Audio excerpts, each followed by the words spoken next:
mama chanzo cha furaha nyumbani. Baba mmoja alirudi nyumbani kwake jioni. Amechoka, kama unavyofahamu wanaume tumeumbwa mateso na kuhangaika. Amechoka na kuvurugwa kazini. Wakati anafika nyumbani, anamkuta mama jikoni anaendelea na shughuli. Hakuambiwa karibu. Baba huyu akatazama chini kisha akaingia ndani. Wakati anaingia ndani, baba huyu anakuta watoto wake wako kwenye laptop, wengine wako kwenye tablets na kwenye simu, kama ilivyo kawaida watoto wa siku hizi ambao wanadhani utandawazi ndio malezi. Basi baba akakaa, hakusikia shikamoo baba. Baba akakaa kwenye kochi, baadaye akavuta pumzi kubwa kisha akatulia. Baada ya dakika chache mama huyu akaleta supu mezani. Baba alipokuwa anaitazama ile supu, anatamani kuchukua kijiko lakini anaona ni kana kwamba haitapita kwenye koo.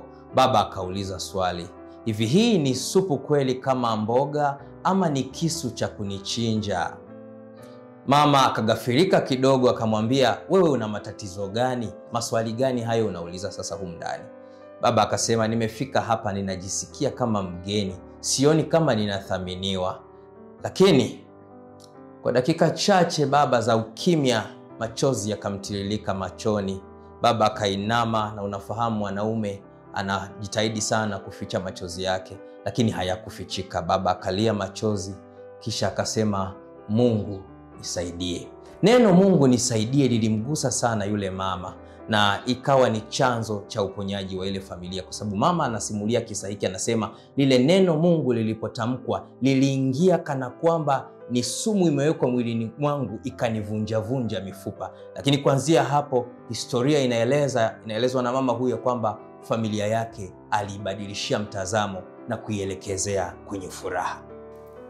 Ukweli ni kwamba ndoa haina experience ya miaka. Experience ya kweli ya ndoa ni Yesu peke yake. Unaweza ukakaa kwenye ndoa miaka 19 ukashangaa mwaka wa 20 ndoa ikakugaragaza. Unaweza ukakaa miaka 39 ya furaha kwenye ndoa na ukashangaa mwaka wa 40 ndoa ikakuvuruga kabisa, ikakunock out. Waswahili wanasema ikakupiga home and away. Hayo ni maajabu ya ndoa. Ndoa inasimamishwa na Yesu peke yake. Ukweli ni huu, furaha ya baba na watoto nyumbani iko mikononi mwa mama. Mama ndiye anaweza kuamua mustakabali wa ndoa yake, iwe na furaha ama iwe vinginevyo. Lakini ubaya wa saikolojia ya mwanadamu ni kwamba daima saikolojia ya mwanadamu hutafuta furaha. Baba na watoto wakikosa furaha nyumbani huitafuta nje ya nyumba ama nje ya ndoa. Na sasa huko nje, kumbuka, kuna mbwa mwitu.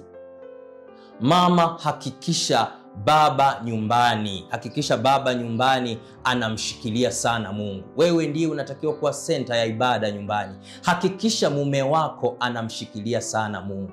Hakikisha sana baba katika familia anahudhuria ibada. Muungamanishe baba na Mungu kila siku. Kwa nini? Kwa sababu baba akimwacha Mungu, mtu wa pili kuachwa ni wewe mama. Mama, nikupe tu siri, mkokote baba ibadani kila siku. Mkokote baba kwenye maombi kila siku. Hakikisha unafika na mume wako Golgotha. Mungu akujalie unapoamua kuwa mama mwema nyumbani. Kuwa na Yesu nyumbani ni furaha tele. Kuwa na Yesu nyumbani, furaha nyingi, furaha nyingi, furaha nyingi. Kuwa na Yesu nyumbani, furaha nyingi, furaha nyingi. Bwana akubariki unapopanga kuwa na ndoa yenye furaha nyingi, ikimweka Yesu katikati. Bye bye.